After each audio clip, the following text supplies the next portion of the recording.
All right. So we're going to give everyone a minute to start logging in, but I'm just going to talk briefly real quick while others are logging in. Everybody, welcome to PRSA Memphis webinar today.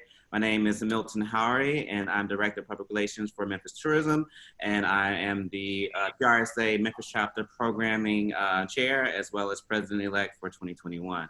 We're going to give everyone a few minutes to log in and join the conversation. I'm so excited to have this conversation. And it's an easy conversation, I hope, for our panelists anyway, because I want to dig into how they form their firms. I think a lot of people in this time period are potentially looking for ways to free themselves and to find a way to do the work that they do in PR, but do it for themselves.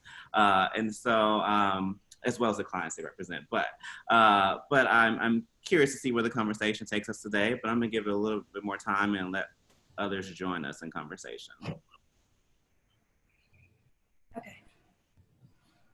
And then everyone, there will be opportunity for questions at the end.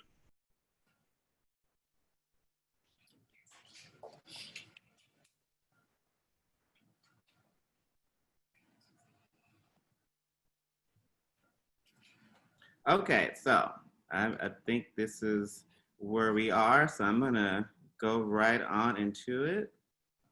All right. So again, my name is Milton Howery III. I am the Programming Chair for PRSA Memphis Chapter. I'm also the Director of Public Relations for Memphis Tourism. So today we have with us, we have Renee Malone with KQ Communications. We have Ann Crowe with Crowe PR, and we have Dreena Whitfield with WhitPR. And I wanted to pick individuals. I've worked with Ann before, and I've worked with KQ Communications before with Renee. But as I was just searching, I was like, I need a third. And I discovered Miss Whitfield. So I'm curious to learn about her. And I've never met her before, but that's how everyone kind of was selected for this. But for those of you, here's a little bit about the speakers we have today. Renee is the co-founding partner and president of KQ Communications. She is accredited in public relations and certified in crisis communication. Before co-founding the agency, she worked as a broadcast news reporter, anchor, and as a public information officer for a school district. In her role at KQ, Renee has spent more than 12 years leading award-winning projects for nonprofits, business, and government clients. Renee was most recently named the 2019 Executive of the Year for the Public Relations Society of America Memphis Chapter. And we have Renee Crowe with Crowe PR as the founder and chief executive officer at Crowe PR. She is responsible for leading the talented Crowe PR team and strategizing with incredible talents. A public relations and marketing expert, she has more than 17 years of integrated marketing communication experience, working with iconic brands such as Capitol Records, AT&T, Kempton Hotels and Restaurants, Sony, Marc Jacobs, Kenneth Cole, Jennifer Lopez, just to name a few. And then we have Dreena Whitfield with Whitfield PR.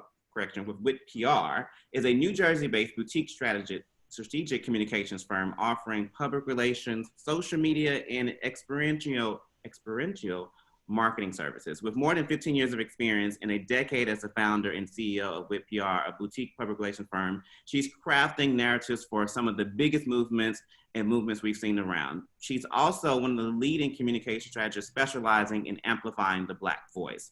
As a respected leader, Ebony Magazine listed her as one of their top 10 political publicists to watch. The Huffington Post featured her as one of the best millennial publicists in the country, and Black Enterprise included her as one of their 5 Black women making moves in the PR industry. So welcome you all. Thank you for taking time out your day to have this conversation with everyone in Memphis, PRSA, and some of us that are not from Memphis, but from around the country.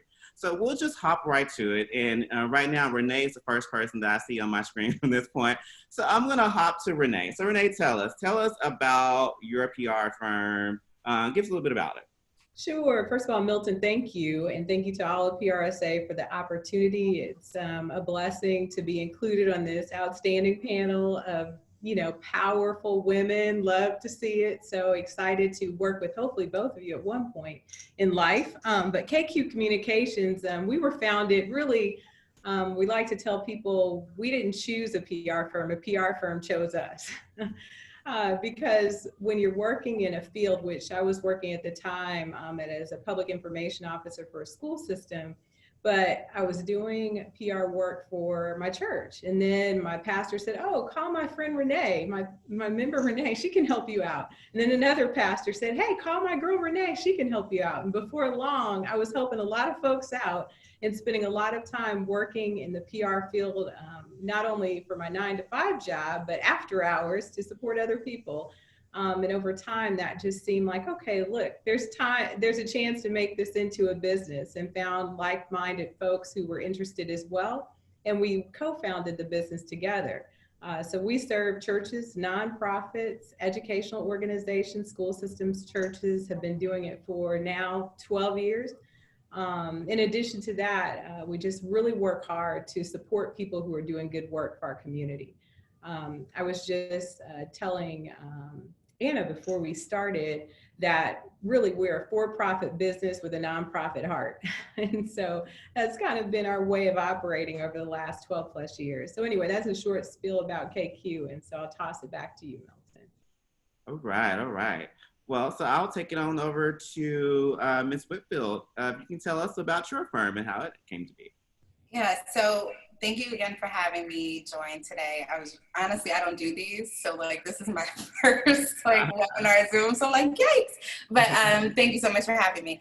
I started WhitPR in my living room apartment with no media contacts, no clients, no clear roadmap on how to start a business or even to navigate the PR field, because I came from a digital background. I worked at American Express and Great Global Group doing their direct marketing efforts. So one day I just went into my agency. I had wanted to pursue a career in PR, and I wasn't finding opportunities. So one day I just went into my agency and quit my job and launched my company with no clear understanding of the industry, no contacts, and no clients lined up. And so that was a little bit over 10 years ago. And since then, I've worked with Cory Booker as his press secretary, a few other government officials in the state of New Jersey. We've worked with the Black Lives Matter movement, doing PR efforts for the co-founder, Patrice Cullors. We've worked with the Recording Academy here in New York City and a host of other small businesses and nonprofit organizations that are specifically speaking to Black communities to amplify their voices, their stories, and their causes.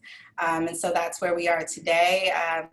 So yeah, that's how I got started. All right. And last but not least, Crowe PR, you want to tell us about you guys? Sure. Thank you, Milton, and the PRSA organization for having us and for having me here. I'm really excited to be on this panel.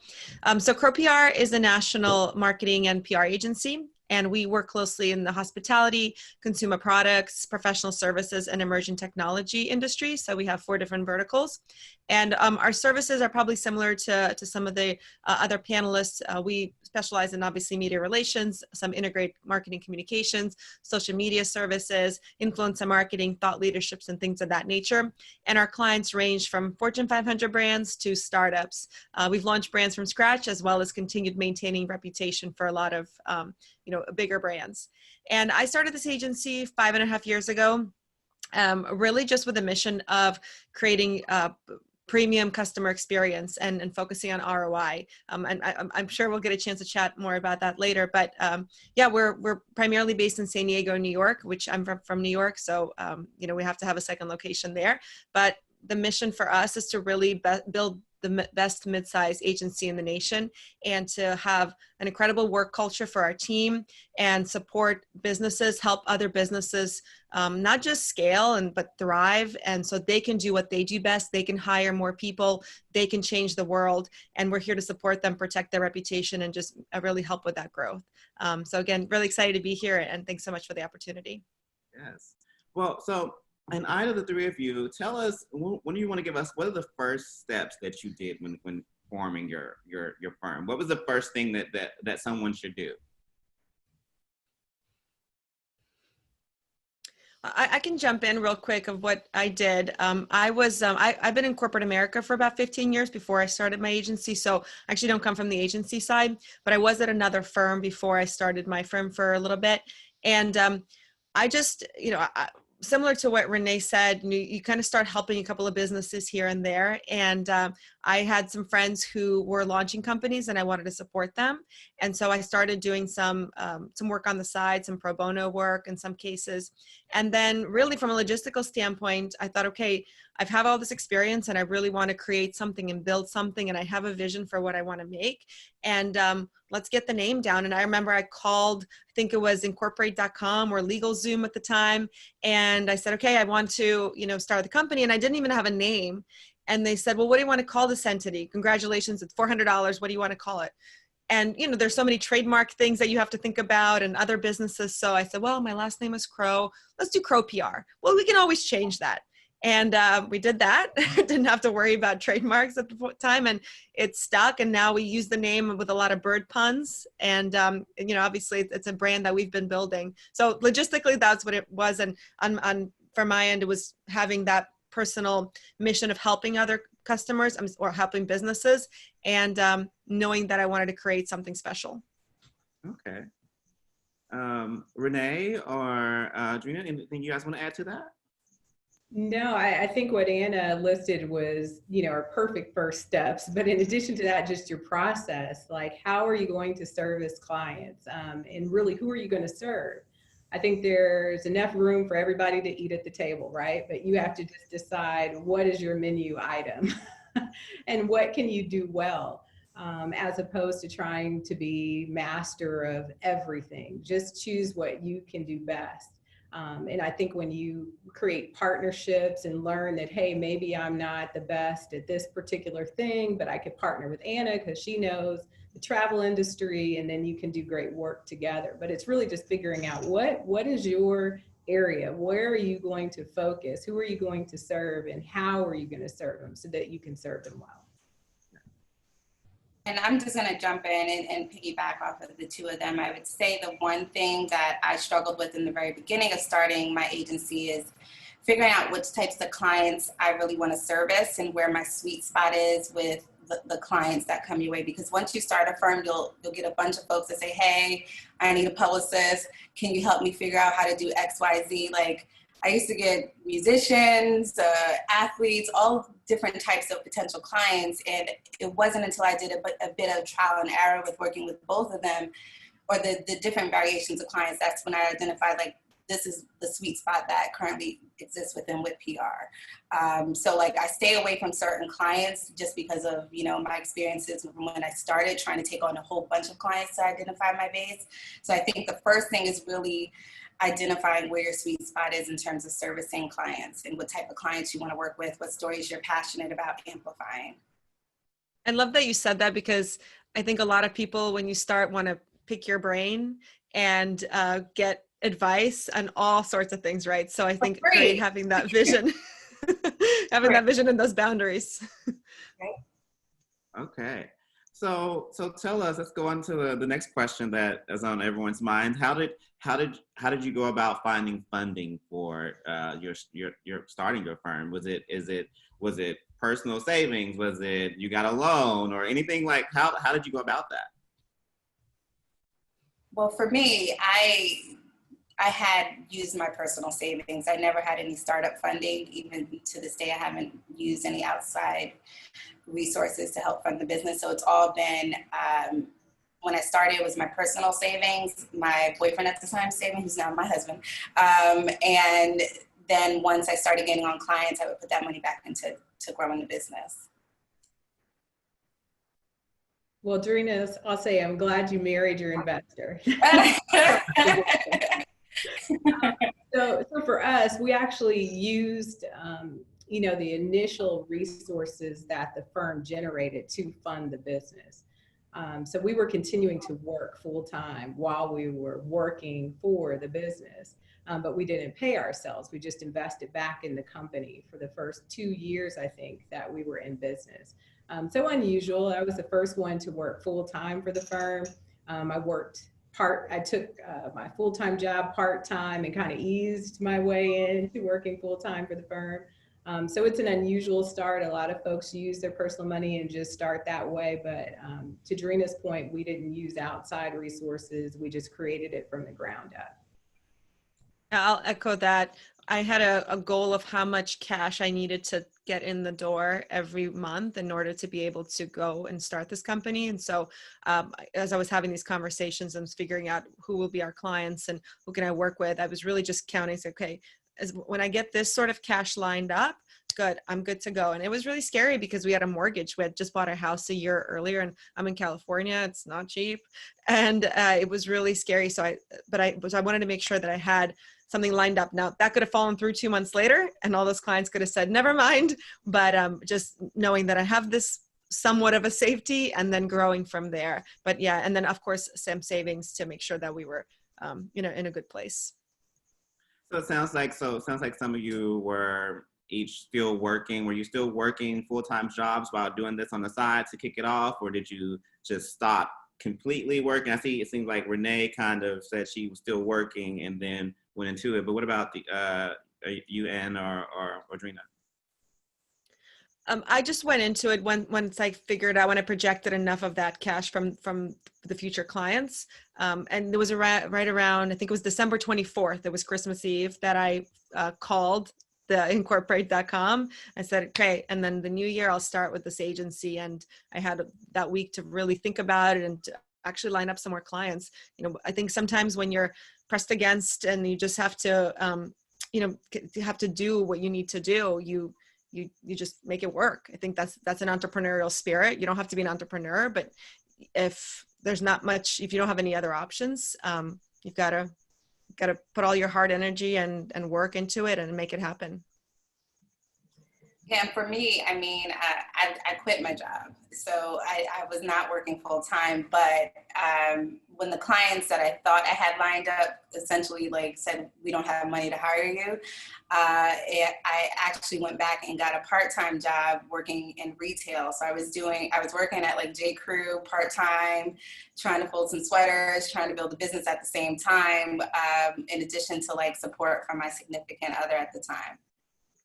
Okay, because those grinding stories count. Listen, I'm all even today. I'm always like, should I go get a part-time job just when things seem a little scary for me? But no. While I was building the business from the ground up, there were often times where I would take on a part-time job back at J. Crew because they loved me there, to help bring in supplemental income. Yeah. Okay. All right. So a next question is, so that brings us challenges. So besides the pandemic of 2020, before 2020, what were some of the usual challenges?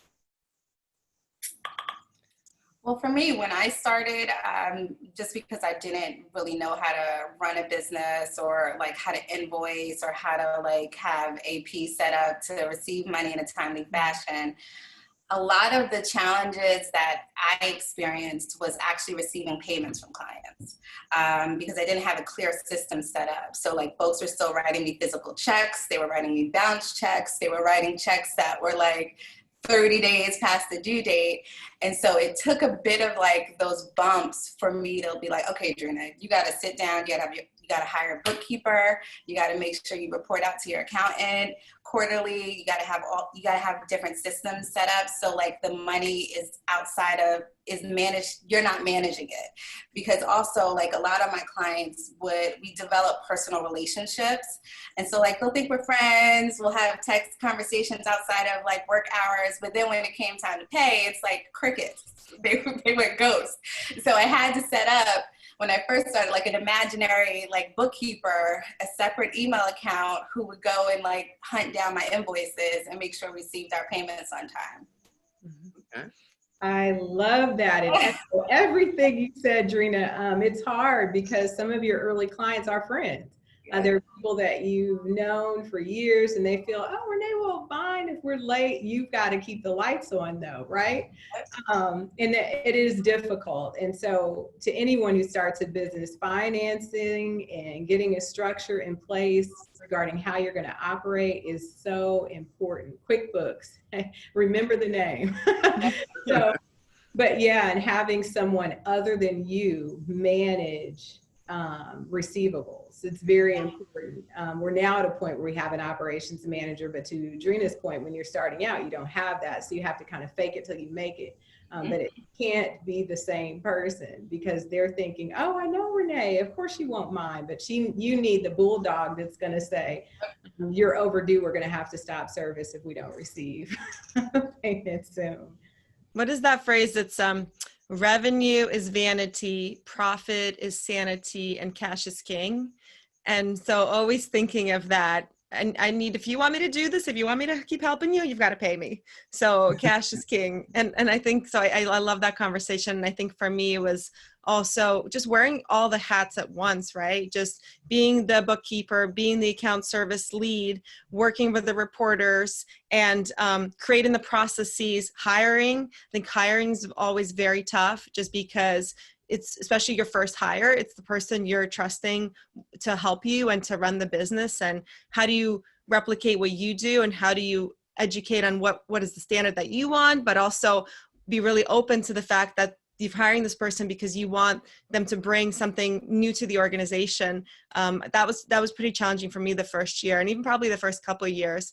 And then letting go of everything. Like, okay, I'm no longer need to do the bookkeeping, like you said. I no longer need to do maybe this strategy or work with every client. There's a lot of, but it's also very interesting and stimulating and energizing to some level. So tell me about, either of you, tell me about what is the onboarding process for clients? You have someone, they want to represent you. Do you instantly take a dig into the messaging that they're trying to create, or what they need help with? What does that process look like for you? What are some, I guess, some guidelines that you would want to give anyone on this call on that onboarding process of a client?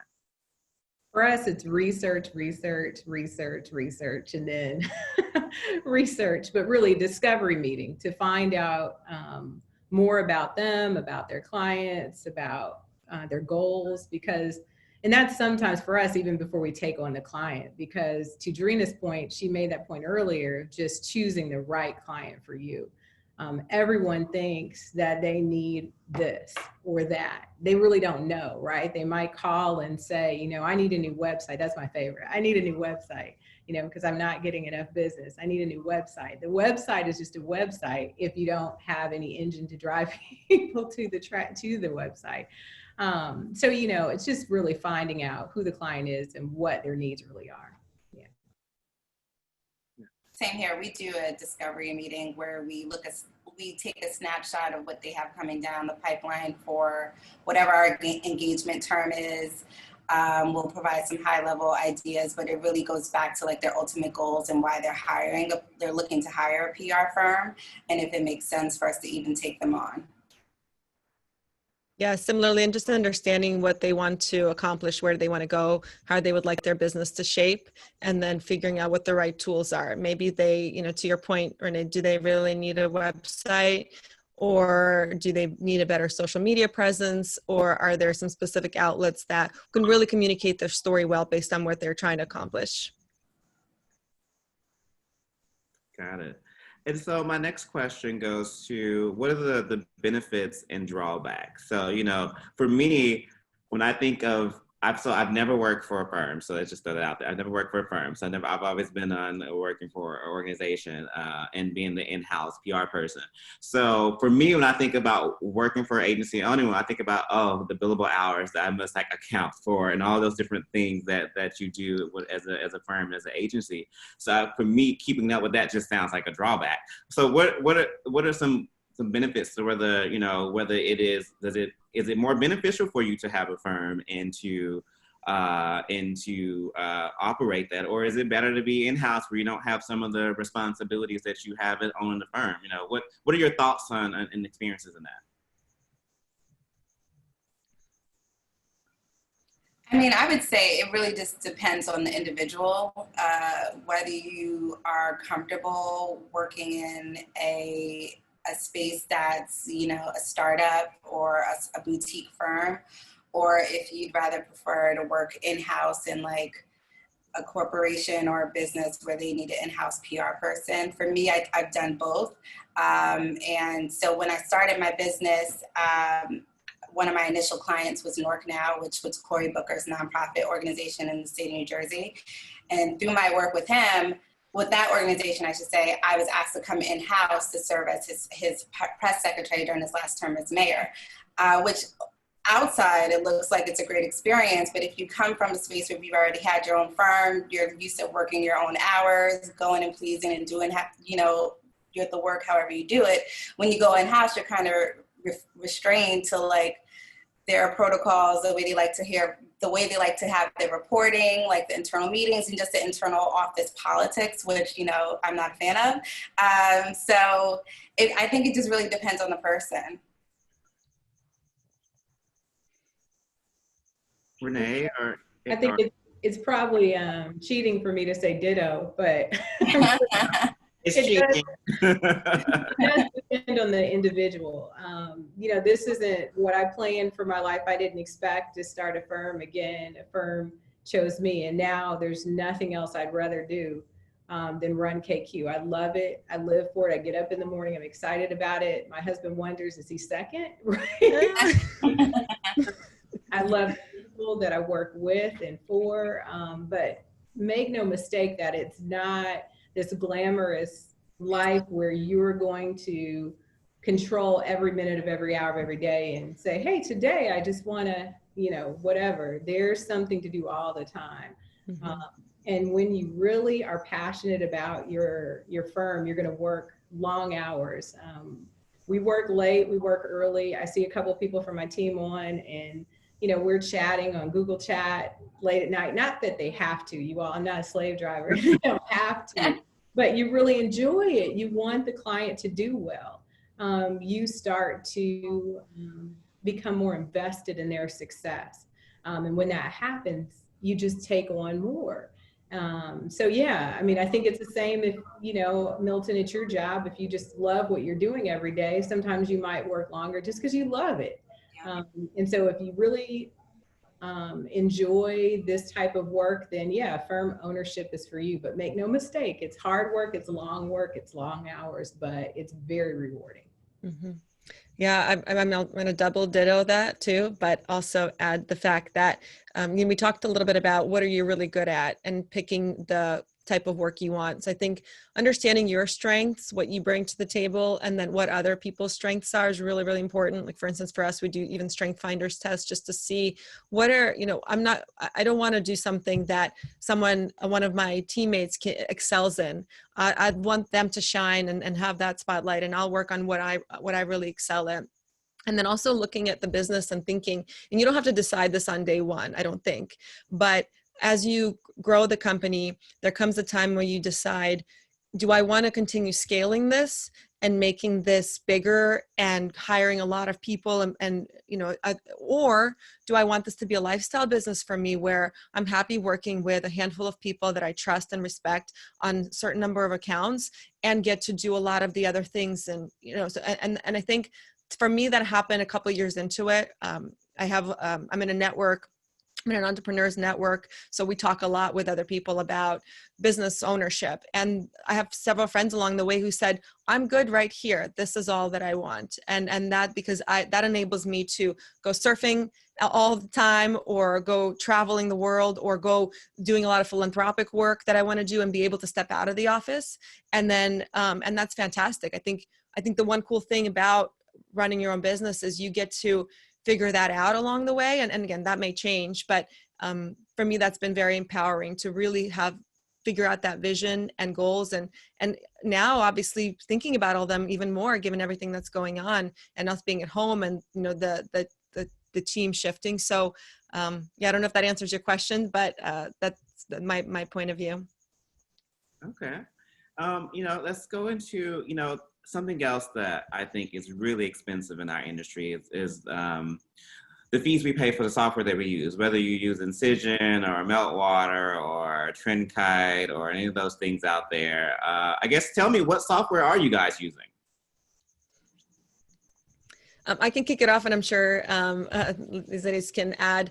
So we've tested a few things over the years. Cision continues to be a pretty gold standard for us because of the amount of reporting that they do and the amount of, just this contacts.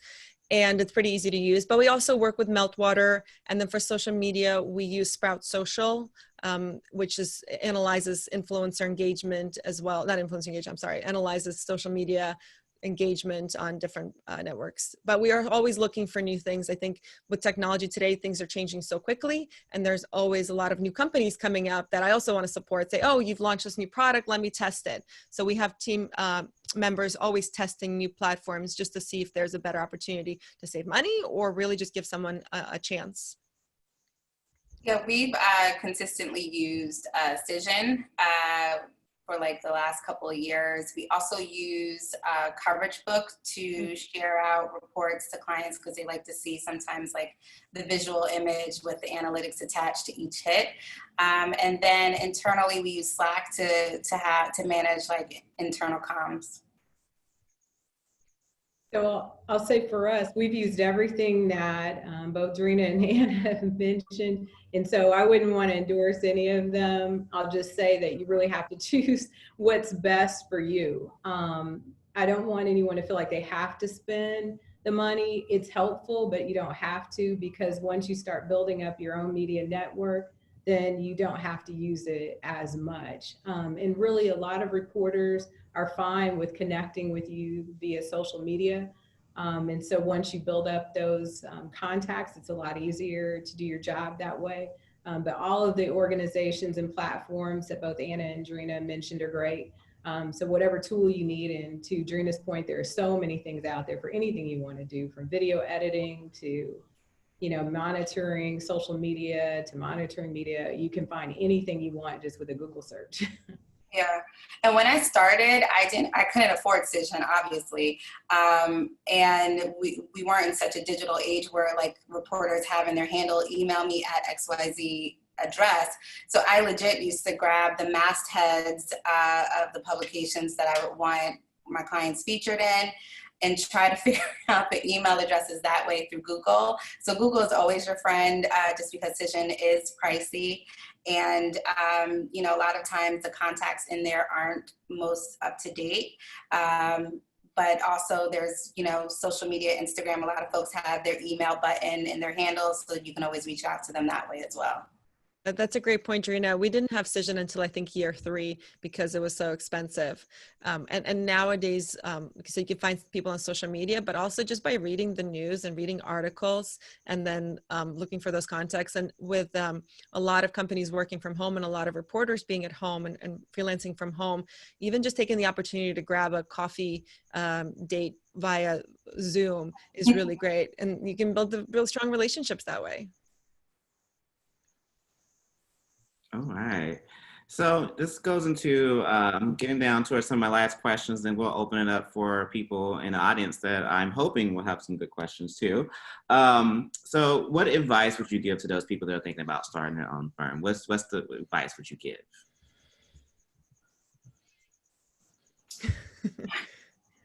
I mean, I would say 2 things. Have a little bit of a savings, because I started with none and it was really hard. But also, like, make sure you have thick skin, especially just in this industry in general. Having thick skin is key, because, folks will, reporters aren't always the nicest. They'll respond with like, take me off your list, or just don't respond. And a lot of folks, especially like some of the younger girls that are on my team now, they'll take it personally. So I think just, having a clear focus on who and what type of clients you want to service. Also just having a bit of savings. And then lastly, just having thick skin just to navigate this industry. Mm-hmm. I would add that, know that everything's a process and it's going to take some time. And for me, it works to write down goals and have KPIs and understand, what am I going to accomplish realistically this year, this month, this quarter, this week, because it can be really overwhelming, right? And but every day there's a little bit of progress and you work towards it. And I love the advice of not taking things personally. I think that it can be really hard, but just knowing that as a business owner, it's business, and you have to just have your goals, do what you can. Some days you're going to get a lot more done than other days, and that's just human nature, right? But believe in yourself, believe in your strengths, believe in your skills, and continue learning and growing. For me, reading helps tremendously. I love getting inspired by other people. I love panels like this where I get to be inspired by other, especially women business owners. It's incredible. And so just find a community of people that you can learn from, that you can help educate from what your learnings are. That has helped me. And I think that'd be my advice. Great advice, I think, from both women. And, I'd expand on Anna's to say, yes, invest in yourself. Make sure to be a lifelong learner. PR is an industry that's consistently evolving. And so you have to ensure that you stay on the top of your game with regard to what's happening in an industry, and know that you don't know it all. Ask others, get support from other firms, partner with folks on projects. And even in your hiring, find people that know more than you. Our team, they're smart. I feel like the dumbest in the room when we're all together. They're great people. But I'd say lastly, that when you choose a project, make sure you choose one that you can add value to. So. Okay. So we have a question from Nicole Thomas. And the question is, what are your methods for offboarding clients once the project or campaigns have been completed? We do a wrap-up report that kind of outlines every single outlet that we've engaged, all of the activities that we've done on their behalf, any clips that we've secured for them, and any potential next steps. Yep, same. We do a wrap-up report, and then we use a project management tool called Asana internally. So we assign out different responsibilities, taking the account of billing, or sending them a final recap, or communicating something to the client. Same. We do a wrap-up report, and I will endorse Asana. Asana is amazing. Yeah. And then another question here that someone's dropped in, Anisha Ford. So you guys may have heard of the term imposter syndrome. Have you experienced that starting your firm? It's, it's the one where you're kind of self-doubting yourself and your accomplishment, and like, have you experienced that at all? I see Dreena shaking her head over here. I definitely have, just because I did not come from a PR background, and a lot of my colleagues when I started did. So I always just felt like, somebody's gonna pull the veil down and know that I'm a fake or a phony whenever I was doing the work. So for me, it's just taken a lot of time to get over that, and like having a solid team around you, friends and family that support you, and also just boost your ego, remind you of your successes and your wins, and how far you've come from when you started. I don't know what you're talking about. I'm just kidding. Yes, it's really tough. I think I've definitely struggled with this. I think I wrote a whole article on this because a couple of years into it, other people see a lot more in you often than you do, and a lot of people can recognize things. I had a conversation with somebody the other day, and they're like, "Oh, it's so cool that you do this." I'm like, "Yeah, it's fine. It's nothing." But then I look at someone else, I'm like, "Oh, you're amazing." It's just, you have to find some time to give yourself a little props. You just be like, okay, we did this. You have to celebrate the small wins sometimes and then get back to work, but you have to acknowledge it. And that's the hardest thing to do, especially when you're so committed and focused on your team and your clients and other people. But it's just an important part of being a smart business owner, is giving yourself credit where credit is due and then getting back to work. That's right. So hard to do. It's hard to do because you're grinding every day, trying to do a good job, and you do doubt yourself sometimes. And to Anna and Dreena's point, you just got to find time to celebrate. Yes. Okay, our next question is from Jennifer Sharp. She's on our PRSA board here. Jennifer is also the one that sends the lovely emails. Her and Matt are so great doing our social and our messaging for PRSA Memphis chapter. So Jennifer wants to know, what are some red flags to look for during the onboarding process with clients? What's the red flags? Well, I'll just go the PC route and just say, when they ask you about a service that you don't provide, and just leave it that way. Because you have people that call. Sometimes other firms will call to fish about things. I mean, there's so many things that go on, but just really you want to find out and try to get at what are you really trying to accomplish? And we may not be the best fit for helping them. And usually if we're not, we'll refer them to someone we know is the best fit.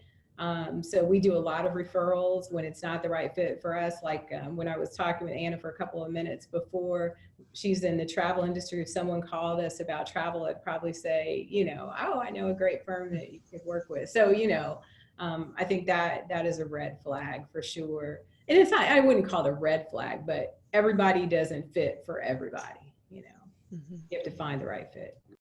Yep. I think the challenge sometimes for us is with companies that have never done PR before. And, there's a big education component, and that's fine. But sometimes a red flag would be someone saying, hey, can I see your press list fully? Or, hey, can I see the pitch before it goes out for everything? Or can we talk every day? Or can we hop on a call right now? No, we can't hop on a call right now. You've got to set some boundaries. So if you feel that there's the education piece is just going to be too much.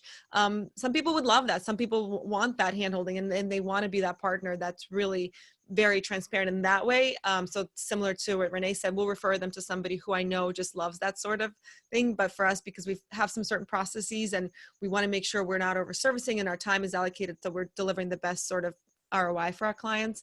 Sometimes we start questioning and go, okay, have you done this before? How can we educate them to a point where they're like, we trust you, we got it, let's go? Or is this going to be continuous back and forth and we're going to get pulled into different directions instead of sticking to the strategic plan?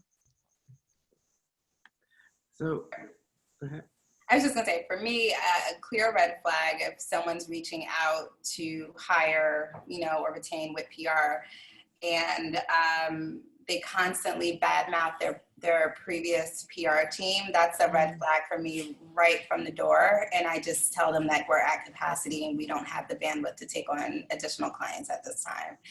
Just because you never know who people know, and their former publicist may be like an associate of mine or a colleague of mine. And also it just shows like they are probably a difficult client to work with. So like that's a clear red flag for me. Okay. And another is like if they're asking to be BCC'd or on a pitch or see who you like, contact them, connect them with your media contacts. We've had that happen too. Yeah, I can BCC on a pitch. Ooh, that would probably burn. I Because you're like, why did you hire us then? Why did you hire us? Like, yeah, I'll just give you the contact. You can just have. So we have another question here. When did you know it was time to hire staff, and who was your first hire?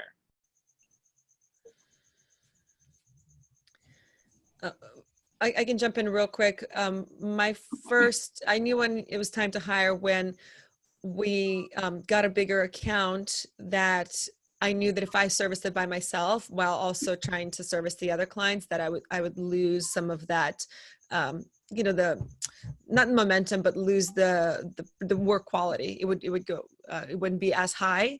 And so I knew I needed help. And I've always been in the mindset of, we'll make sure we don't compromise the quality of work. So if it means we have to be, bring somebody else a little bit sooner than we're really ready for them, we sometimes have to do that. It's a tough debate. I know for a lot of business owners, business first or hire first, or business first, hire first. But I just always want to make sure that our reputation is strong and we don't compromise quality. And so it was time. We had a big account come in. I said, okay, it's time. I need this. And the tough thing about that account was they were a big corporate client, but they didn't pay they were on a net 60 invoicing. So that means they wouldn't pay for 60 days since the services started. So for those 60 days, I think I was just eating bread every day because I had to pay this person, right? Because I brought them on, but I didn't get the money yet. So that was a challenge. Yeah, for me, I think my first hire was someone that could just support me when I was feeling overwhelmed. Just because when I started, I wasn't getting, I think our fees were really low, and I was just taking on a bunch of clients to try to like have a sustainable business. And once I started feeling overwhelmed with like managing the business development piece, the client piece, and then like just the media engagement piece of the work, I decided to bring on someone to support me. And it was a hard decision to do as well. Absolutely, I agree. Staffing, honestly, is one of the hardest things because you don't want to overextend yourself, but at the same time, you have to be concerned about quality at all times. And so we run into that every time you get a new account that's really large, your current team is maxed out, and you're like, okay, we're going to have to hire, but you're worried about tomorrow. So it's a consistent concern, staffing. I think the first hire was probably the easiest. After that is when it gets more difficult. Okay. We have another question here. How did you connect with your first client other than from other previous work? I didn't have any clients that crossed over from my previous work. I was at a very different agency, but I did, I just put it out there. You just talk to people and you connect and you you bring value to the table. You say, how can I help you? How can I help this business? For me, it wasn't really, I needed to get certain cash in the door, but that could mean, 6 different clients paying me just a little bit in order to make that, pay my mortgage at the time. And so it was just really, I find it's really powerful to put it out there and say what you're looking for and say what value you can bring to others. And people just start connecting the dots, like, oh, I know someone who knows someone. And I think I heard this in a conversation. The more you're out there discussing it, the easier it becomes, in my experience. My first client was my best friend at the time. She was building a personal finance brand. She goes by the Budgetista. And so we were both building our businesses at the same time. She wasn't paying me. So that's, again, why I had to get the job at J. Crew. But what she would do is like basically promote me and my services to like her network as she was building her business. And so since then, like, all of my business has been referral based, thank God. But, my first client just happened to be my best friend at the time. Okay. Well, our first clients were the folks that I was working with before I knew we had a business. So we just transferred them onto invoices and kept it moving. I think they were probably surprised that now they had to pay for something they were getting free before, but outside of that, it worked out well. Like, Renee, I got something from you. I don't think this is correct. No. So another question, Emily Torres puts, how did you develop your company's values and mission statement? They're really going for you guys. I think for me, I think it just went back to my core values and like what I wanted to build with my company and my team. So it really just all went back to me since, I started it. I agree. I think they start there. I think the core values start with you, and you set the course in some way, shape, or form. But then as people come in, if there's something that really connects you, like for instance, for me, truth be told, I was never the most organized person in the world. I am very big picture, very, strategic, and ideation is one of my strengths. We talk about strength finders. And so organization wasn't my core value. It was like hard work, collaboration, authenticity, inclusion, like all these things were the values that were important to me. And then I had people come in who were so organized and so on top of things that I said, I want more people like this. Yes, let's be more organized. So there was some of the shaping, but I agree, it starts with you. Nothing additional to add. They've already said it. So Anna, this question is for you. Someone mentioned, they said that you mentioned about learning strength finder tests. So is there was there something that you can share? Is this something you developed internally, or is it something that you can share with individuals? Sure. Yep. I put the name into the chat room, but it's the chat box. What we use Gallup Strength Finders. It's an online test. It's just under $20. And we actually send it to a lot of people when we're hiring them, just to understand and learn a little bit more about them. And it just gives you the top 5 strengths. But again, it gives you a good idea. So if I'm trying to, hire a strategist for sales or whatever the role is, it's nice to know where people are coming from and where they're going to excel. That doesn't mean that they're not good at all the other stuff, but it's just, there are some tasks that we are better at or prefer to do. So we just have that test. And like I said, if you wanted a more extensive one, you can still go to Gallup Strength Finders and buy a more extensive version that lists out all the 45 strengths, I think, in total that exist and all the different percentages that you are. But the top 5 are really good. Yeah. Great. Yep, and you're right. You did put it in. I didn't even see it there. You put it in the chat. So anyone that wants to go take a look, it's in the chat. So question. So now we can talk about COVID very briefly. How has that changed? How has this pandemic socially, economically, health, how has this changed your organization?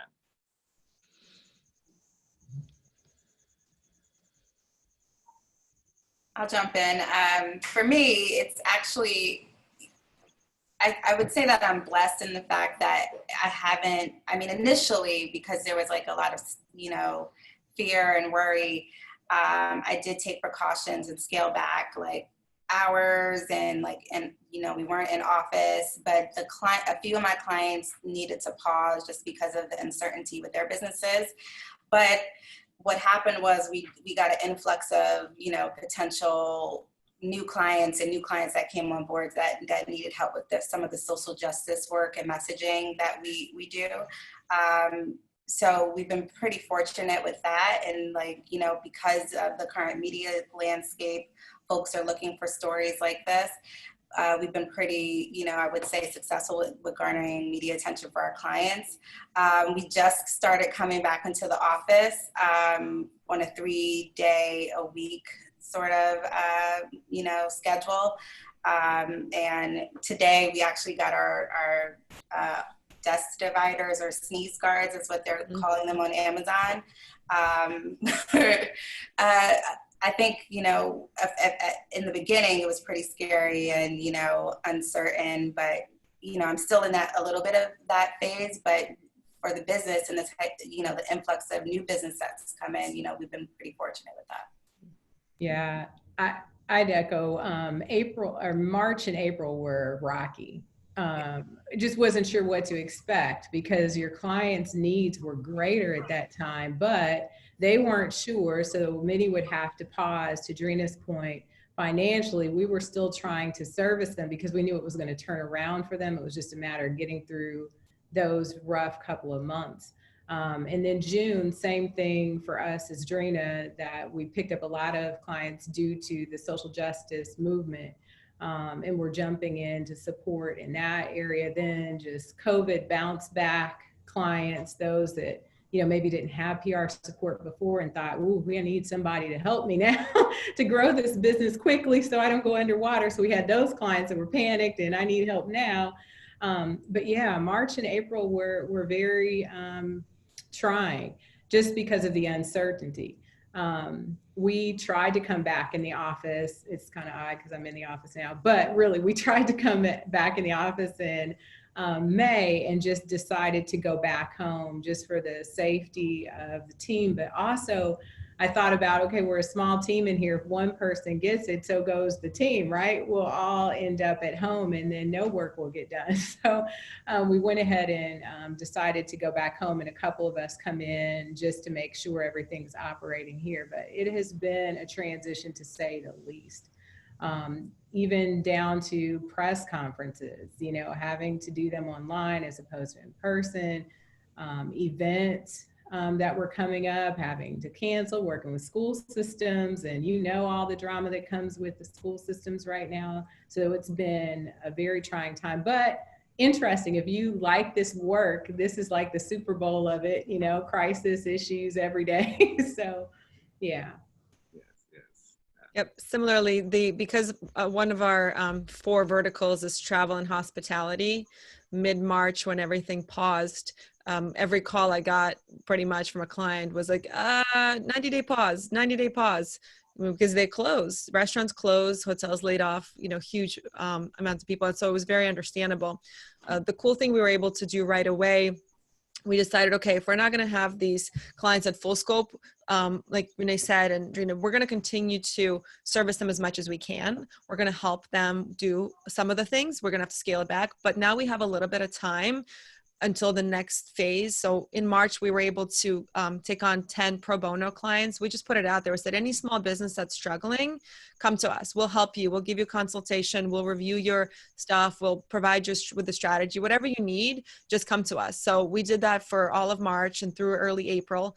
Out of that, we actually got on board a couple of clients, and we're able to help a few businesses who were in the travel space pivot really successfully into a different industry. And that's been really rewarding for my team and I, just to be able to say, hey, we know this stuff, you don't, let us help you, we have time. And then come April, we saw some opportunities with some of our other verticals, and similar to what you guys said, we were able to grow some of those divisions. And yeah, but it's definitely been a very dynamic time. And I think every week sometimes feels like a month, because we're growing and stretching and changing and doing and leading and all these things. And by the time Friday comes, it's a lot more tiring for me personally than it was, but it's also rewarding on a lot of levels where we can see the impact we make a lot faster. Okay. And I can say, I can attest to your PR firm. Memphis Tourism had the opportunity to work with you back in November, December during the holidays, and you brought in a slew of journalists here to Central Station Hotel. And I absolutely love all those journalists and have continued contact with a lot of them on other stories that have developed beyond that. So just kudos to you and your team there. And so I did think you were one of the people that I thought of during the pandemic. I was like, oh, there are firms out there that focus on travel. This is, and you were one of those firms. So I can see how you guys are still being active there. Well, unless anyone has any more questions, we're going to finish 3 minutes early. So this is the last moment. And if you're out there to ask these fine individuals one last question, and we picked their brain enough, I think. But if no one has any more questions, I'm going to give you a few more seconds to drop before I do the close. But anyway, thank you all. Thank you, Renee. Thank you, Anna. Thank you, Dreena. Thank you, all three of you, for sharing your time and your knowledge with the PRSA Memphis chapter and working with us. I know, Anna, you're in San Diego, and Dreena, you're in New Jersey. And so thank you for tuning into Central Time and tuning in with Milton. And Renee, are you in Memphis or Atlanta? I've been in Memphis throughout the pandemic. Haven't made it back to Atlanta, but a couple of our Atlanta team members are on right now. So got it. Okay, great. Well, but thank all three of you for joining in on this conversation. And all of you who are tuning in, if you want to review this later, we will post this on our YouTube channel, so you can see this later to share with anybody else in the industry that wants to hear the conversation that was had today. Make sure you go to prsamemphis.org to learn about other upcoming events that we'll have and webinars. Also, if you're thinking about becoming a member, this webinar was complimentary, but we do a lot of other programming that is just for members. So I encourage you to get your membership and become a part of PRSA Memphis, as we have lovely programming and events that I think you all will enjoy.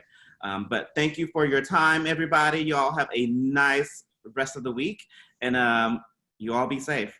Thank you so much, Milton. Thanks, everyone. Bye.